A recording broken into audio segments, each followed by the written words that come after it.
نعبده ونصلي على رسوله الكريم اما بعد فاعوذ باللہ من الشیطان الرجیم بسم اللہ الرحمن الرحیم قال اللہ تعالی فی قرآن المجید لو انزلنا هذا القرآن على جبل لرأيته خاشعا متصدعا من خشیۃ اللہ وقال النبی صلی اللہ علیہ وسلم المرء مع من احب او کما قال علیہ الصلاۃ والسلام۔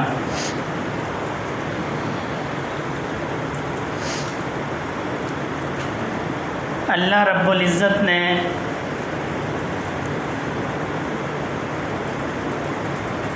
سال میں 12 مہینوں کو تخلیق فرمایا۔ ایک سال میں 12 مہینے ہوتے ہیں۔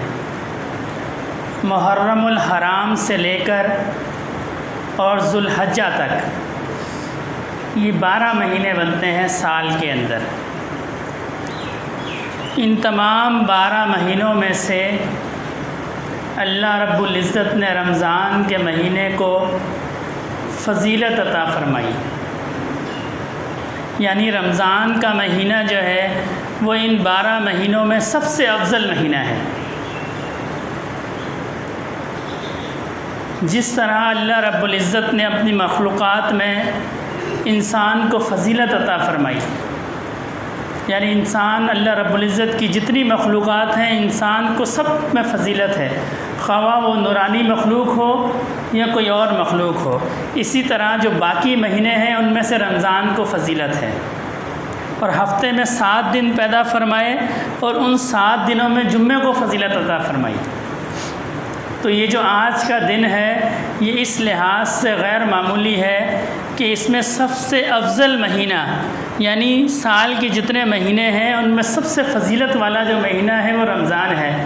تو آج رمضان کا مہینہ ہے اور پھر اس میں سب سے افضل دن، یعنی 7 دنوں میں جس دن میں اللہ رب العزت نے جس دن کو فضیلت عطا فرمائی وہ جمعے کا دن ہے، اور آج جمعے کا دن ہے۔ تو آج کا دن اس لحاظ سے دگنی فضیلت والا ہے، یعنی رمضان کا مہینہ بھی ہے اور جمعے کا دن بھی ہے۔ اور آج رمضان کی 28 تاریخ ہے، یعنی ابھی جو طاق عدد کی جو راتیں ہیں جن میں شب قدر کا امکان ہے، یعنی 21، 23، 25، 27 اور 29، ان میں بھی ایک رمضان باقی ہے، جو کہ آج ایک رات باقی ہے، جو کہ آج کی رات ہے۔ یعنی آج رات جو ہے وہ 29 رمضان کی رات ہوگی، طاق رات ہوگی۔ ہو سکتا ہے کہ اللہ رب العزت نے اس میں شب قدر رکھی ہو، کیونکہ شب قدر کی کوئی تاریخ فکس نہیں ہے۔ نبی کریم صلی اللہ علیہ وسلم کو جب شب قدر کا بتایا گیا تو آپ امت کو بتانے کے لیے گھر سے باہر نکلے تو دیکھا 2 شخص آپس میں جھگڑ رہے ہیں، تو اس جھگڑے کی وجہ سے نبی کریم صلی اللہ علیہ وسلم شب قدر کی تاریخ وہ جو وقت تھا وہ بھول گئے۔ یعنی اس سے یہ بات معلوم ہوئی کہ جھگڑا اتنی بری چیز ہے کہ اس سے برکت ختم ہو جاتی ہے۔ شب قدر اصل میں برکت ہے نا، یعنی اگر کوئی شخص شب قدر میں عبادت نہیں کرتا تو اس کو ہم کہہ سکتے ہیں جی محروم ہو گیا، ہم اس کو گناہ گار نہیں کہہ سکتے، کیونکہ شب قدر کی جو عبادت ہے وہ فرض نہیں ہے، یہ تو برکت ہے۔ یعنی اگر بندہ 2 نفل پڑھے گا 1000 سال عبادت کا ثواب ہے، ایک رات میں 1000 سال عبادت کا ثواب ہے۔ تو کیا ہوا، اس جھگڑے کی وجہ سے برکت ختم ہو گئی۔ اور یہ اس فقیر کا مشاہدہ ہے کہ جن گھروں میں جھگڑا ہوتا ہے، جس کاروبار میں جھگڑا ہو، جس محلے میں جھگڑا ہو، جس علاقے میں جھگڑا ہو، وہاں سے برکت ختم ہو جاتی ہے۔ یہ آپ کا ہی مشاہدہ کر کے دیکھ لیں، جس گھر میں جھگڑے ہوں گے وہاں کبھی برکت نہیں ہوگی، جس مال پہ جھگڑے ہوں گے اس مال میں کبھی برکت نہیں ہوگی، جس کاروبار میں جھگڑے ہوں گے اس کاروبار میں کبھی برکت نہیں ہوگی۔ تو میں عرض کر رہا تھا یہ مہینہ جو ہے یہ افضل والا مہینہ ہے، اور اس مہینے کی ایک اور خصوصیت بھی ہے کہ اللہ رب العزت نے جو قرآن پاک ہے وہ اس مہینے میں نازل فرمایا، یعنی ایسی کتاب ہمیں دے دی کہ جس کا پڑھنا بھی ثواب، جس کا سننا بھی ثواب، جس پہ عمل کرنا بھی ثواب، جس کو صرف دیکھنا بھی ثواب۔ قرآن پاک ایسی عام کتاب نہیں ہے. جو بھی دنیا میں جتنی بھی کتابیں ہیں وہ جب تک ان کو پڑھ کے اس پہ عمل نہ کیا جائے وہ نفع نہیں دیتی. یعنی اگر کوئی قانون کی کتاب ہے، جب تک آپ اس پہ پڑھ کے اس پہ عمل نہیں کریں گے اس کتاب کا کوئی فائدہ نہیں ہے. کوئی ڈاکٹری کی کتاب ہے، میڈیکل کی کتاب ہے، اگر آپ اس پہ عمل کریں گے تو اس کا فائدہ ہے، نہیں کریں گے تو کوئی فائدہ نہیں ہے. صرف پڑھنے سے کوئی کتاب نفع نہیں دیتی سوائے قرآن مجید کے. یہ ایسی کتاب ہے کہ اگر اس پہ اول تو عمل کرنا چاہیے، یہ بنیادی طور پہ عمل کے لیے آئی ہے، لیکن اگر کوئی شخص عمل نہیں بھی کرتا، صرف اس کو پڑھتا ہے، تو اس کے پڑھنے پہ بھی اللہ نے ثواب لکھا ہے. الف لام میم پڑھا تو اس کو 30 نیکیاں، ایک حرف کے بدلے ایک نیکی. الف لام میم 3 حروف ہیں، 30 نیکیاں اس کے نام اعمال میں لکھی جائیں گی. ابھی اس کو الف لام میم کا مطلب بھی نہیں پتہ کہ جس کا کیا مطلب ہے. بعض لوگ کہتے ہیں کہ جی قرآن پڑھنا ہے تو سمجھ کے پڑھو ورنہ نہیں پڑھو. یہ بات درست نہیں ہے. یہ ضرور ہے کہ قرآن کو سمجھنا بھی چاہیے، یہ ضرور ہے یہ بات، لیکن صرف یہ کہہ دینا کہ جی اگر قرآن پڑھنا ہے تو سمجھ کے پڑھو ورنہ نہ پڑھو، یہ درست نہیں ہے. اس لیے کہ اگر اس کے پڑھنے کا کوئی مقصد نہ ہوتا تو اللہ رب العزت اس پہ ثواب نہ فرماتے. صرف پڑھنے پہ بھی ثواب ہے. اس پہ سمجھنا اور اس پہ عمل کرنے کا تو پھر کیا بات ہے. اگر کوئی شخص کہے کہ ہم لوگ جو یہاں بیٹھے ہیں ہم اہل زبان نہیں ہیں، یعنی عربی ہماری زبان نہیں ہے.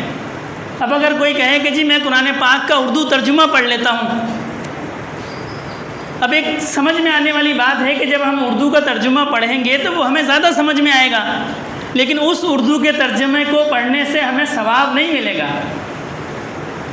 ثواب اس وقت تک نہیں ملے گا جب تک ہم عربی میں نہیں، وہ جو قرآن نبی کریم صلی اللہ علیہ وسلم پہ نازل ہوا اس طریقے سے نہیں پڑھیں گے، ہمیں اس کا ثواب نہیں ملے گا. سعودی عرب کا ایک بادشاہ گزرا ہے، شاہ فیصل، سارے لوگ جانتے ہیں، مشہور شخصیت تھی.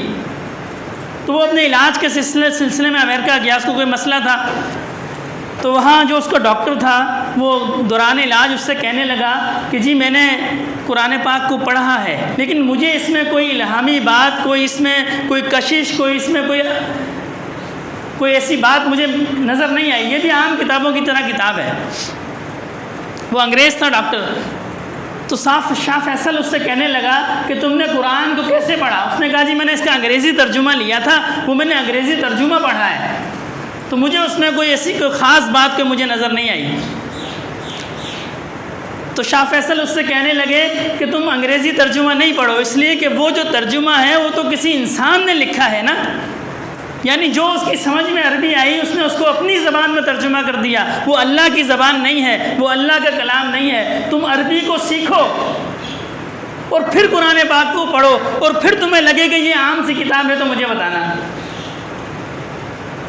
تو اس ڈاکٹر نے عربی سیکھی، اللہ نے جس کے نصیب میں ہدایت لکھی ہو، پھر اس نے قرآن کو پڑھا اور وہ مسلمان ہو گیا. پھر اس کو لگا کہ یہ خاص بات ہے.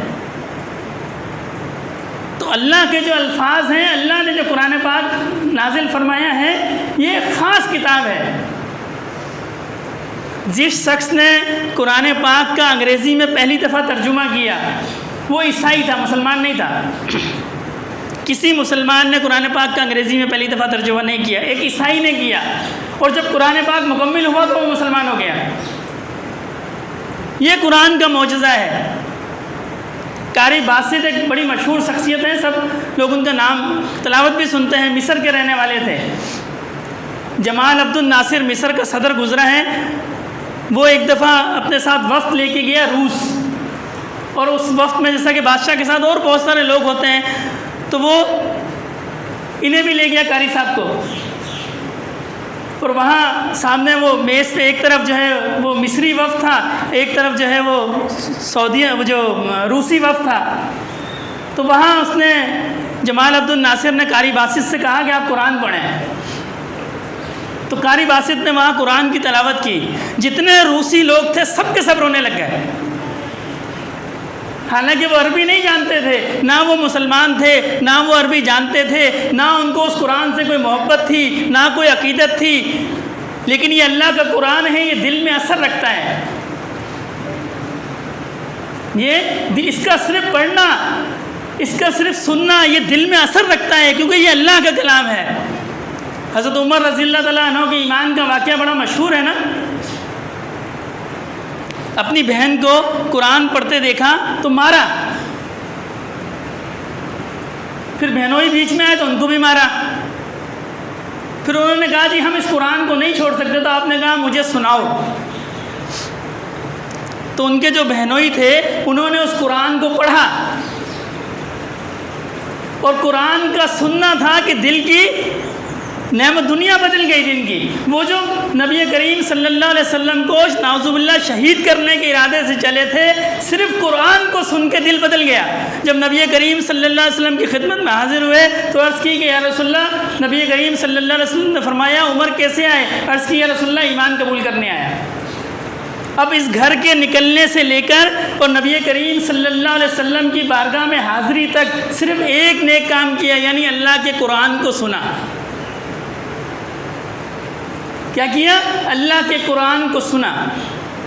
یہ اللہ کا جو قرآن ہے یہ دلوں کو بدل دیتا ہے، یہ دلوں کو بدل دیتا ہے، اور صرف اس دنیا کے اندر نہیں۔ میری نظر سے ایک واقعہ گزرا، مولانا بدر الدین میرٹھی ایک ہندوستان کے بزرگ گزرے ہیں، آپ آخری عمر میں ہجرت کر گئے مسجد نبوی کے اندر، وہاں پڑھایا بھی کرتے تھے، پھر انتقال ہوا تو جنت البقیع میں دفن ہو گئے۔ اب سعودی حکومت کا یہ معمول ہے کہ وہ جنت البقیع کے اندر ہر 6 مہینے بعد وہ قبر کو مسمار کر دیتی ہے، ان کا جو بھی اصول ہے وہ صحیح ہے یا غلط ہے اس سے قطع نظر، تو وہ ہر 6 مہینے بعد اس کو قبر کو خالی کر دیتی ہے کہ جی اب یہاں پہ جگہ بن جائیں اور نیا مردہ آ جائے۔ تو جب 6 مہینے بعد انہوں نے اس قبر کو کھولا تو حضرت کا پورا جسم جو ہے بالکل ایسے جیسے ابھی دفنایا، بالکل جیسے ابھی دفنایا۔ انہوں نے پھر اس کو بند کر دیا، 6 مہینے بعد پھر کھولا۔ شاہ حکیم اختر رحمۃ اللہ علیہ یہ واقعہ سنایا کرتے تھے، فرمایا 6 مہینے بعد جب دوبارہ 6 مہینے بعد وقت آیا اس کو پھر کھولا، اب ان کا خیال تھا کہ ختم ہو چکا ہوگا جسم، پھر ویسا کا ویسا، پھر تیسری دفعہ کھولا یعنی 1.5 سال کے بعد، پھر اس کے بعد انہوں نے اس قبر کو ان قبور کے اندر شامل کر دیا جن کو نہیں کھولنا، یعنی جس طرح ازواج مطہرات کی وہاں قبریں ہیں، صحابہ کرام کی قبریں ہیں، ان کو وہ لوگ نہیں کھولتے، تو اس قبر کو بھی ان قبروں میں شامل کر دیا کہ اب اس کو نہیں کھولنا۔ تو کسی نے ان کے صاحبزادے سے پوچھا کہ حضرت کا ایسا کون سا عمل تھا کہ جو ان کو یہ مقام ملا، کیا ایسی پڑھائی تھی، کیا پڑھتے تھے؟ تو ان کے صاحبزادے کہنے لگے کہ حضرت تو ویسے بہت ساری چیزیں کرتے تھے، بہت سارے اعمال کرتے تھے، اللہ کے نیک آدمی تھے، عالم تھے بڑے، لیکن حضرت کی ایک خاص بات تھی، وہ خاص بات یہ تھی کہ اگر ان کے سامنے کوئی حافظ آتا، اگر بچہ ہوتا یا بڑا ہوتا، وہ اس کی طرف پاؤں نہیں کرتے تھے۔ اس قرآن کی ادب کی وجہ سے اللہ نے ان کو یہ مقام دیا۔ یہ قرآن معمولی نہیں ہے، یہ اس لیے نہیں ہے کہ ہم اس کو رکھ کے اور سال میں ایک دفعہ جو ہے وہ جب ہماری بیٹی کی شادی ہو، بہن کی شادی ہو، تو ہم اس کو سر پہ رکھ کے اس کے جو ہے وہ اس کو الوداع کر دیں۔ یہ قرآن اس لیے نازل نہیں ہوا، یا اس لیے نازل نہیں ہوا کہ کچہری کے اندر قرآن پہ ہاتھ رکھ کے ہم حلف اٹھائیں۔ حلف سے مجھے ایک بات یاد آ گئی، حضرت مولانا محمد نواز صاحب رحمۃ اللہ علیہ فوت ہو گئے، وہ ایک واقعہ بتایا کرتے تھے، فرمانے لگے ان سے کسی نے کہا کہ حضرت کورٹ کے اندر جب بھی کوئی گواہی دیتا ہے تو قرآن پہ ہاتھ رکھتا ہے، قرآن پہ ہاتھ رکھتا ہے، اور عام مشاہدہ یہ ہے، سب تو نہیں لیکن عام مشاہدہ یہ ہے کہ لوگ کثرت سے جھوٹی گواہیاں دیتے ہیں ہمارے نظام کے اندر، پھر بھی ان کو کچھ نہیں ہوتا، قرآن پہ ہاتھ رکھ کے جھوٹ بولتے ہیں اور کچھ بھی نہیں ہوتا۔ تو حضرت اس سے فرمانے لگے کہ میاں بات یہ ہے کہ وہ جو قرآن وہاں کورٹ کے اندر رکھا ہے اس کو کبھی کسی نے کھول کے پڑھا نہیں ہے، یعنی قرآن کو پڑھا جائے تو وہ زندہ ہے، اس قرآن کو تو بند رکھا ہوا ہے، بس وہ ایسے غلاف میں پڑا ہوا ہے، جب سے اس کو ہدیہ لیا ہے بس وہ جب وہ اس پہ ہاتھ رکھا قسم اٹھائی، ہاتھ رکھا قسم اٹھائی۔ فرمانے لگے کہ ایسا قرآن جو روز پڑھا جاتا ہو اس کو کسی کے ہاتھ پہ رکھا جائے اور پھر اس سے قسم لی جائے اور پھر وہ اگر جھوٹی قسم دے پھر دیکھو اس کے ساتھ کیا ہوتا ہے، اس لیے کہ اس قرآن کو تو پڑھا ہی نہیں، اس سے تو برکت لی نہیں، وہ تو جب سے چھپا وہ بند کے بند ہے بس۔ تو قرآن کو پڑھا جائے، یہ برکت والی کتاب ہے۔ گھر میں قرآن کے جتنے نسخے ہوں، ہر نسخے کو باری باری پڑھا جائے۔ یہ قرآن بددعا کرتا ہے اس کے لیے کہ بند کر دیا، اوپر مٹی لگی ہوئی ہے۔ آج جا کے اس نماز کے بعد اپنے گھر میں جا کے دیکھا جائے کہ کتنے قرآن ہیں میرے گھر میں اور کتنوں کے غلاف پہ مٹی پڑی ہوئی ہے۔ اسے صاف کیا جائے، اس کی تلاوت کی جائے۔ ایک صفحہ بھلے بندہ روز تلاوت کرے، ایک صفحہ پڑھ لے۔ حضرت مجدد علی ثانی رحمۃ اللہ علیہ تو فرماتے ہیں قرآن کا یہ حق ہے کہ سال میں کم از کم 3 دفعہ قرآن ختم کیا جائے۔ ویسے بزرگوں کا یہ معمول رہا ہے کہ جب چاند کی پہلی ہوتی ہے پہلا سپارہ شروع کرتے ہیں، اور جب چاند 30 پہ آیا 30 سپارے پورے ہو گئے، یعنی ہر مہینے میں ایک قرآن کو بندہ پڑھ سکتا ہے۔ کیا مسئلہ ہے ایک قرآن پڑھنے میں؟ ہم 2 گھنٹے فیس بک دیکھ سکتے ہیں، واٹس ایپ دیکھ سکتے ہیں، سوشل میڈیا پہ ساری رات جاگ سکتے ہیں، اللہ کا قرآن نہیں پڑھ سکتے ہم۔ اور یہ اتنی برکت والا قرآن ہے کہ یہ اس دنیا میں بھی کام آئے گا، یہ قبر میں بھی کام آئے گا، یہ حشر میں بھی کام آئے گا۔ جب انسان قبر میں جاتا ہے، سورہ مزمل کے بارے میں فرمایا گیا نا، نبی کریم صلی اللہ علیہ وسلم نے فرمایا کہ انسان جب قبر میں جاتا ہے تو سورہ مزمل آ کے کھڑی ہو جاتی ہے کہ کوئی اس کو عذاب نہ دے۔ یہ اللہ کا قرآن ہے، جس نے اس دنیا میں اس سے دوستی کر لی، پھر یہ ایسا دوست ہے جو بے وفا نہیں ہے۔ یہ قرآن بے وفا نہیں ہے، یہ اس دنیا میں بھی اس سے دوستی کو نبھائے گا، قبر کے اندر بھی دوستی کو نبھائے گا، حشر کے اندر بھی دوستی کو نبھائے گا۔ سلطان محمود غزنوی ایک بادشاہ گزرا ہے، ایک دفعہ وہ کہیں جا رہا تھا تو صحرا ایک سرائے کے اندر اس نے قیام کیا، ہوٹل کے اندر، جس کو آج کل ہم ہوٹل کہتے ہیں۔ اب کمرے کے اندر جب گیا، وہ لیٹا تو اس نے دیکھا کہ اس کے پاؤں کی طرف جو ہے وہ قرآن پاک کسی نے اوپر کر کے رکھا، جو ہمارے یہاں لگا دیتے ہیں اوپر کر کے، تو وہاں اس کے پاؤں پڑتے تھے۔ تو اس کے دل میں خیال آیا کہ میں اس کو یہاں سے اٹھا کے اپنے سر کی طرف کہیں رکھ دیتا ہوں اونچی جگہ پہ۔ اور پھر یہ خیال آیا کہ یار میں تو ایک دن کے لیے یہاں مہمان ہوں، یہ قرآن پاک تو نہ جانے کب سے یہاں ہے، یہ تو اس کی جگہ ہے، میں اپنے آرام کے لیے اس کی جگہ کو تبدیل کر دوں، یہ مناسب نہیں ہے۔ یہ عشق تھا نا، یہ محبت تھی اس سے قرآن سے اللہ کے، اس نے اس کو تبدیل نہیں کیا، خود ساری رات بیٹھا رہا کہ لیٹوں گا تو پاؤں اس کی طرف جائیں گے، تو خود ساری رات بیٹھا رہا۔ جب وہ فوت ہو گیا، خواب میں کسی نے اس سے پوچھا کہ آپ کے ساتھ کیا معاملہ ہوا، تو کہنے لگا کہ میں نے جو اس دن اللہ کے قرآن کی عزت کی تھی، اللہ نے اس کے بدلے مجھے بخش دیا۔ تو یہ اللہ کا قرآن کوئی معمولی نہیں ہے، اس کو روز پڑھا جائے اور پھر اس پہ عمل کیا جائے، پھر اس پہ عمل کیا جائے۔ جو اللہ کا قرآن پڑھنے پہ اتنا نفع دے گا، وہ عمل کرنے پہ کتنا نفع دے گا۔ نبی کریم صلی اللہ علیہ وسلم نے فرمایا میں 2 چیزیں امت کے پاس چھوڑ کے جا رہا ہوں، جن میں سے ایک قرآن کے بارے میں فرمایا کہ یہ قرآن میں امت کے پاس چھوڑ کے جا رہا ہوں۔ اور آج ہم نے اس قرآن کے کیا اثر کیا ہم خود جانتے ہیں۔ رمضان کے رمضان کھولتے ہیں، ایک رمضان پڑھا، اس کے بعد پھر اگلے سال رمضان میں کھولیں گے، اور وہ بھی غنیمت ہے، پتہ نہیں ہم سارے وہ بھی کھولتے ہیں کہ نہیں کھولتے۔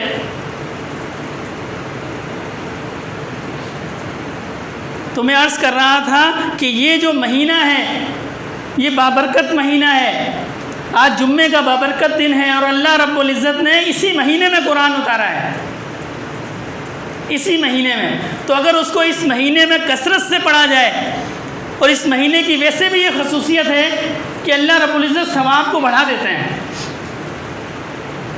یعنی جو نفل عبادت کرتا ہے پورے سال میں، اس مہینے میں وہ نفل عبادت کو اللہ رب العزت اس کا ثواب جو ہے وہ فرض عبادت کے برابر کر دیتا ہے، اور فرض عبادت کا ثواب جو ہے وہ 70 درجے بڑھا دیا جاتا ہے۔ تو کتنا ثواب ہے۔ تو اگر پورا سال قرآن نہیں بھی کھولا تو کم از کم اس مہینے میں تو بندہ کھول سکتا ہے، 1 قرآن، 2 قرآن، 3 قرآن، 4 قرآن، اور کوئی مشکل نہیں ہے۔ یہ ہمیں شروع میں لگتا ہے، ہمارا نفس ہے نا، یہ ہمارا نفس ہے، وہ ہمیں شروع میں ایسا لگتا ہے کہ بڑا مشکل ہے، اور جب اللہ کا قرآن بندہ پڑھے تو پھر اس کا ایسا دل لگتا ہے قرآن کے اندر کہ پھر بندہ اس کو چھوڑ نہیں سکتا۔ حضرت حاجی امداد اللہ مہاجر مکی رحمۃ اللہ علیہ فرماتے تھے کہ مجھے قرآن میں اتنا مزہ آتا ہے کہ اگر جنت میں جب حوریں میرے پاس آئیں گی تو میں ان سے یہ کہوں گا کہ اگر اللہ کا قرآن سننا ہے تو میرے پاس بیٹھو، ورنہ یہاں سے چلی جاؤ۔ یہ اللہ نے اپنے قرآن میں اتنی لذت رکھی ہے۔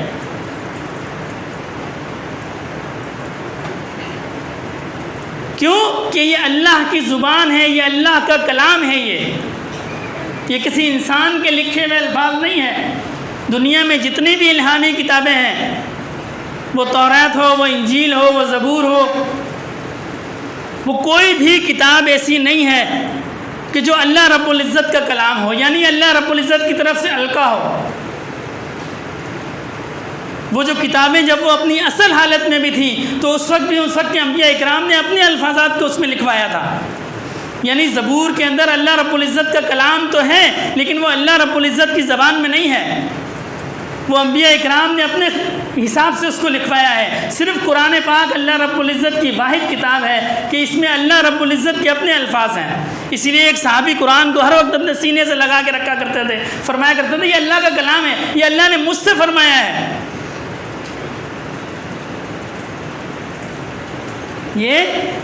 یہ کتاب، یہ کلام، یہ اللہ نے انسانوں سے فرمایا ہے، اس میں کوئی واسطہ نہیں ہے، کسی اور کے الفاظ نہیں ہیں، یہ اللہ کے اپنے الفاظ ہیں۔ ہمارا کسی گورنر سے رابطہ ہو جائے، کسی بڑے آدمی سے رابطہ ہو جائے اور وہ بھی ڈائریکٹ ہو جائے تو خوشی قابل دید ہوتی ہے کہ جی میرے تو فلاں سے ڈائریکٹ رابطہ ہے۔ تو یہ اللہ کا ہم لوگوں سے ڈائریکٹ رابطہ ہے۔ کسی کا دل پریشان ہو، اللہ کا قرآن کھول کے پڑھ لے۔ کسی کو کوئی مشکل ہو، اللہ کا قرآن کھول کے پڑھ لے، دیکھو اللہ نے مجھ سے کیا فرمایا ہے، اس میں کسی کا واسطہ نہیں ہے۔ تو یہ قرآن اتنی بڑی نعمت ہے اللہ کی، اور یہ ہمیشہ نہیں رہنی ہے، یہ بھی میں بتا دوں۔ یعنی جب قیامت آئے گی اس سے پہلے اللہ رب العزت قرآن کے الفاظ کو مٹا دیں گے۔ کوئی نہیں جانتا قیامت کب آنی ہے، اور ہمارا یہ معمول ہے کہ جب تک نعمت ہمارے پاس ہوتی ہے نا، ہمیں اس کی قدر نہیں ہوتی۔ یہ بھی حال کا واقعہ ہے نا، مساجد پہ پابندی لگ گئی کرونا کی وجہ سے، تو میرا اپنا مشاہدہ یہ ہے کہ جو شخص مسجد میں نہیں آتا تھا نا، اس کی بھی یہ خواہش تھی کہ میں مسجد میں چلا جاؤں۔ انتظامیہ نے دروازے بھی بند کر دیے، لوگ بھی محدود کر دیے، تو جب تک مسجدیں کھلی تھی اس کا دل نہیں کیا، کیونکہ نعمت جب ہوتی ہے پھر قدر نہیں ہوتی، پھر ایسا لگتا ہے یہ عام سی بات ہے۔ تو جب پابندی لگ گئی تو پتہ چلا کہ یہ عام بات نہیں تھی، یہ بڑی خاص بات تھی۔ تو جب تک اللہ کا یہ قرآن ہمارے درمیان موجود ہے، یہ عام نہیں ہے۔ یہ بھلے ہمیں اس کی فراوانی لگتی ہے کہ جی سینکڑوں نسخے ہیں، ہزاروں نسخے ہیں، لاکھوں حافظ ہیں، لیکن پھر بھی یہ عام نہیں ہے، یہ بڑا خاص ہے یہ۔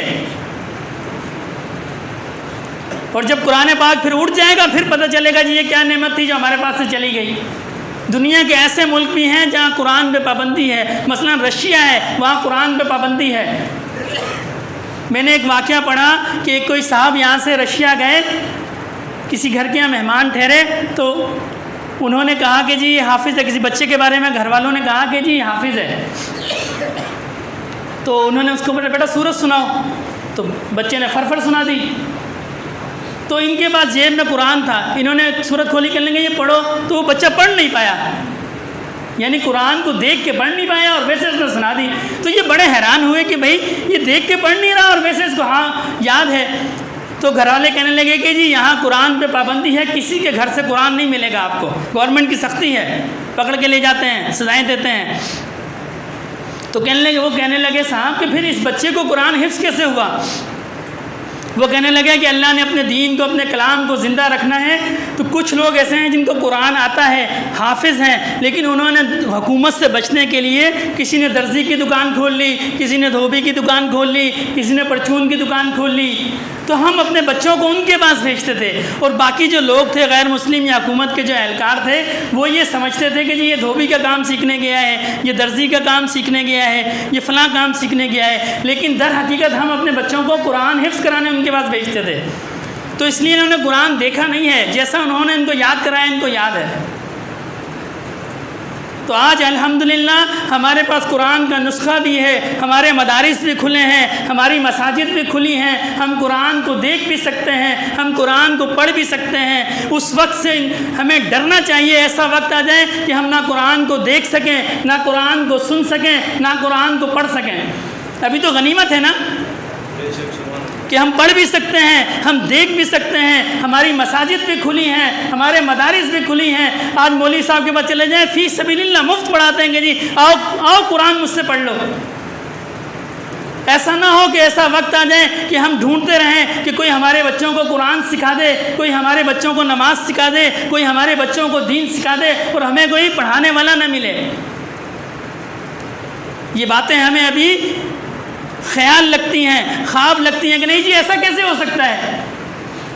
تو یہ بھی ہمارے سامنے کی بات ہے۔ جب اس اسلامی ملک کے اندر مسلمانوں جہاں 99% 98% مسلمان ہیں وہاں مسجد میں نماز نہیں پڑھ سکتے، تو کیا بعید ہے کہ کل کو ایسا وقت بھی آ جائے۔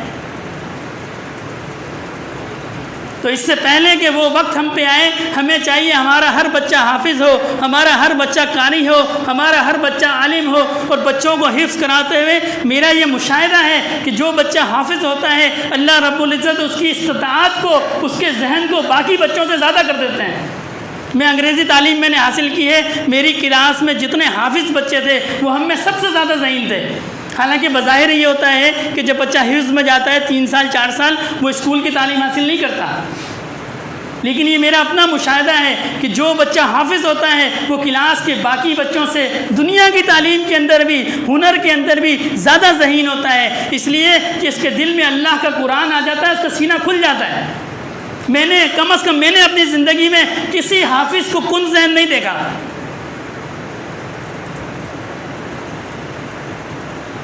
تو اس وقت سے پہلے کہ ہم پہ کوئی مشکل آئے، پریشانی ہو، ہمیں دین سیکھنے میں مشکل ہو، ہر شخص یہ کوشش کرے کہ اس قرآن کو خود بھی پڑھے، اپنے بچوں کو بھی قرآن پڑھائے۔ وہ بڑا محروم شخص ہے کہ جس نے اپنے بچے کو قرآن نہیں پڑھایا اور خود اس دنیا سے چلا گیا۔ چلے حفظ نہ صحیح، کم از کم ناظرہ قرآن تو ہر شخص پڑھا ہوا ہو۔ جب ہم چلے جائیں گے نا، حدیث شریف کا مفہوم ہے جب بندہ چلے جاتا ہے تو پھر اس کی اولاد جو اس کو پڑھ کے دیتی ہے، کوئی دعا کرتی ہے، کوئی نیک عمل کرتی ہے، وہ وہاں اس کے کام آتا ہے۔ ہماری چھوڑی ہوئی دولت ہمارے کام نہیں آتی۔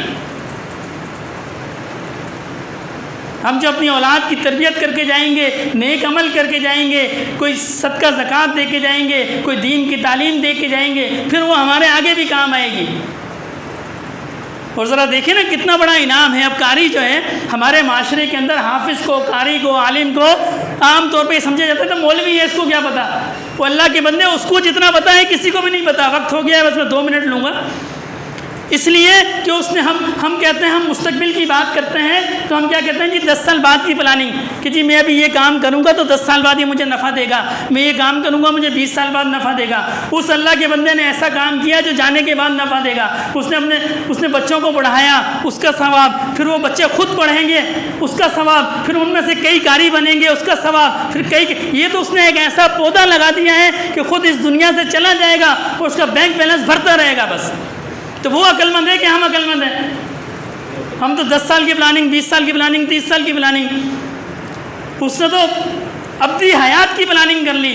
تو دعا فرمائے اللہ رب العزت ہمیں اس قرآن کو پڑھنے کی، اس پہ عمل کرنے کی، اس کا ادب کرنے کی توفیق عطا فرمائے۔ وما علینا الا البلاغ۔